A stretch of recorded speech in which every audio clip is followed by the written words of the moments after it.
বন্ধুরা, সকালবেলা আমি যা করি তারই একটা ছোট মিনি ব্লগ নিয়ে আসলাম।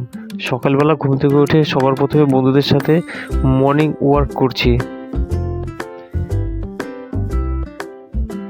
এরপর বাড়িতে এসে ব্রেকফাস্ট করে নিলাম। আমি তো চা খাই না, তো একটু দুধ, ছাতু, কলা, খেজুর এগুলো খেলাম। এরপর জ্বালানির জন্য একটু লাকড়ি কাটছি, একটু কাঠ ফাটাচ্ছি জ্বালানির জন্য। এরপর পুজো দেওয়ার জন্য ফুল তুলছি।